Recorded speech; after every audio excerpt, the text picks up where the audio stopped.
So getting into this shotgun in particular, this shotgun was produced in 1984, which makes this gun over 10 years older than me personally, which is kind of funny. But it is a Remington 870 WingMaster. This is a police trade-in version. So it doesn't have a super long hunting barrel, like a 24, 28 inch hunting barrel. It's just got an 18-inch standard, legal, without any ATF paperwork barrel. It holds 4 in the tube, 1 in the chamber, making it a 5-round capacity shotgun. And it's just absolutely, just the fit and finish of this thing is just superb. It's just so smooth when you cycle it. You can just, without much effort at all, just. So you may think, why would I get a pump action shotgun in the year 2023 when they have so many different semi-auto varieties that are available? Well, I tell you, with the smoothness of this action, you can shoot this thing as fast or almost as fast as a semi-auto with just this pump. This thing has had tons and tons of rounds put through it.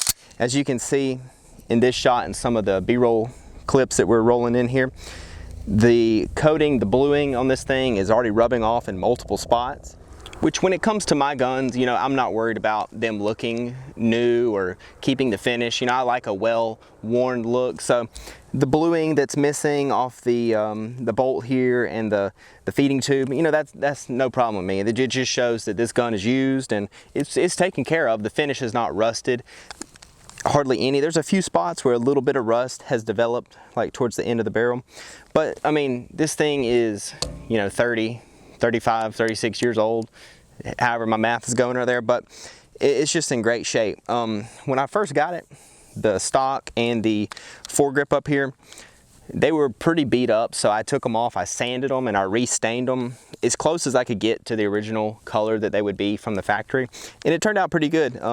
These fore ends right here, if you know anything about Remington shotguns, these are in high demand. People like to put these on new shotguns. Just the feel of these is just excellent. It's just a comfortable grip. You can pump it just smoothly. So pretty good fore end on there. Like I said, still in demand today. You know, I've thought about adding a tube extension, but I just want to keep this thing just how it came from the factory when it was produced. So I'm just going to keep the 4-round tube that it has. I bought this gun from Copper Custom, which I don't know if any of you guys know. Copper Custom, military arms channel on YouTube. He started Copper Custom. A police trade-in. I got this thing for 250 bucks, which is a crazy deal. Just tons of good things to say about it. So with shotguns, you usually think 25 yards and in, your buckshot, your birdshot, but I got 3 slugs traveling at 1,600 feet per second. These are 1-ounce slugs. Let's see what we can do at 50 yards.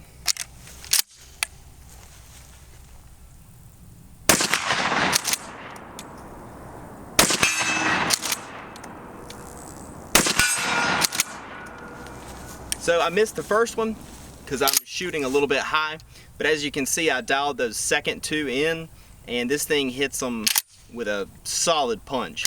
That steel target was absolutely rattled. So let's put a few different loads in here and see what we can do. So we saw what the slugs can do.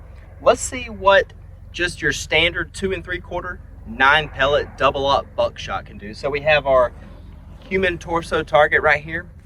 We're gonna go to 5 yards, 10 yards, 25 yards, and let's see what the spread is. We'll go 5 yards, 10 yards, and then 25 yards so that we can capture the biggest amount of spread. Since 25 yards will have the most spread. One thing I forgot to mention earlier, this is a cylinder bore shotgun, which means there's no chokes or interchangeable chokes. It's just a smooth barrel, and it's gonna have a little bit more spread than like a full or an extra full choke. So we'll see what the spread looks like on this target right here.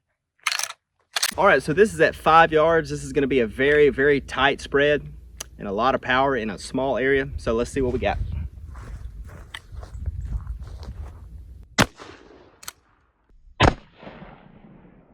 So here at 5 yards, we have a nice tight fist size group. They say for every yard you go back, you get about 1 inch of spread. So 5 yards, about 5 inches of spread.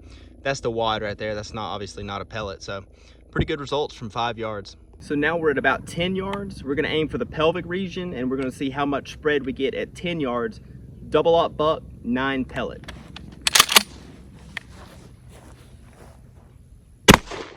So one thing I'm noticing is that my shotgun is shooting high. So I was aiming in this box right here and all of my pellets are about a foot above, which that's just how the shotgun is sighted with the bead and all. So I might have to shave some of the bead down and lower that point of aim, point of impact, but that's no big deal. But as you can see, 2, 4, 6, 8, 9, all pellets in that hand size group here at 10 yards. Again, there's the wad right there. So pretty nice spread here at 10 yards.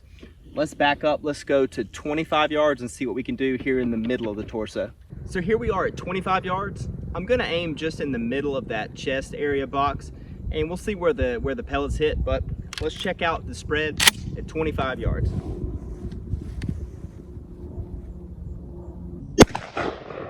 So as you can see, now the spread is starting to open up quite a bit. So I'm still hitting high, whereas I was aiming here. So I'm definitely gonna have to adjust the sight on the front shotgun, on the front of the shotgun. But as you can see, we have 1, 2, 3, 4, 5, 6, 7, and then the other 2 could be in here somewhere. But this is quite a big group, about your 2-foot size. You know, if you get an inch of spread every yard, we went back to 25 yards, so about a 25-inch spread. So that's accurate. As you can see, if I were to aim right here, I'd only have really 1, 2 pellets impact this target. So, you know, if I aimed further down, I would have a better hit. But let's just keep this spread in mind if you're going to be using a shotgun for home defense scenarios.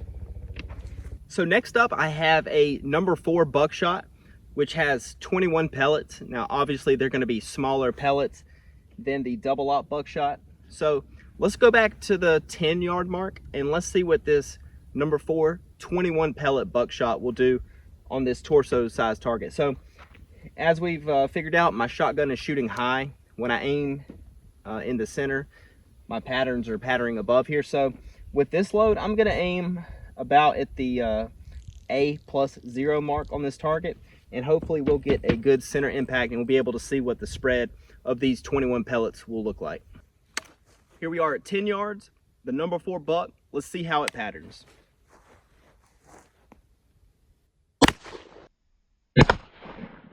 So by bringing our point of aim lower, we got a good solid center mass hit on this target. So as you can see, 1, 2, 3, 4, 5, 6, 7, 8, 9, 10 pellets out of 21 are inside the box. And then several others still a little bit lower outside of the box, but you know, you can't complain with that kind of grouping right there. So just different buckshots are going to pattern differently. So just test your shotgun on paper, see where it's hitting. I hadn't shot this gun in a while, so I forgot that it shoots so high. So just something to keep in mind. So something kind of funny with this shotgun is actually the ejector spring broke on this shotgun about 200 or 300 rounds ago. So the ejector spring, I'll roll in a closer picture for detail, but an ejector spring on the AIK-70 will actually help push the shell out when you rack it to the rear.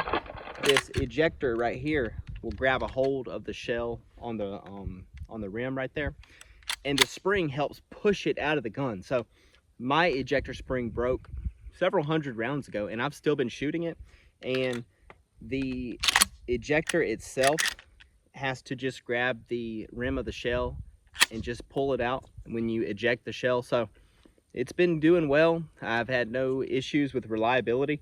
So that's just another positive thing about the build quality of these shotguns.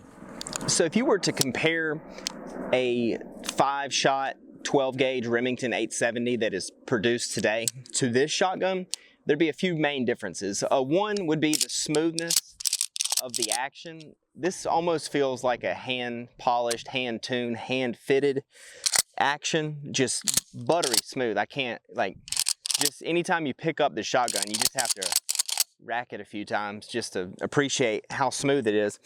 Also, most Remingtons today come with a plastic trigger guard. So, you know, the thought of having a plastic trigger guard on a shotgun that you're defending your home, your house with, you know, it's probably never gonna fail, but this one is metal, and I can guarantee you this one's never gonna fail. You could beat it on a door jamb on accident, drop it on the ground, it's not gonna hurt this thing whatsoever. It's metal all around, no plastic, nothing like that. This one, I'm not sure if this is the original stock. It has a duck on the little screw that holds it into the receiver, so this may be a stock that's not original to this gun, but this one has a decent recoil pad on here. This is a 2 3/4 inch chambered shotgun, so this is not a 3-inch 12 gauge.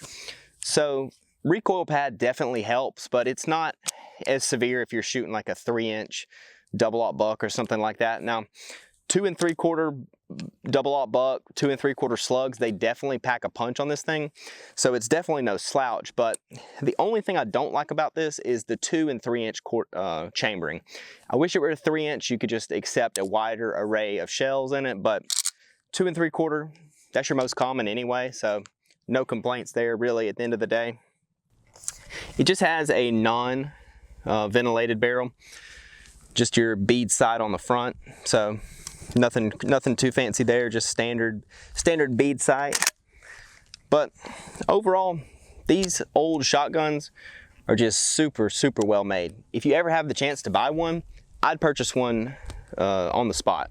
They're only going to go up in value, and there's only going to be fewer and fewer of them in the wild, so to speak. So if you're ever in an old pawn shop or, you know, gun store that they took one in on trade or something, definitely pick it up. It's an excellent shotgun. So as we wrap up this video, just remember, new does not always mean better. So I'd rather take this shotgun any day of the week over one of the new Remington 870s.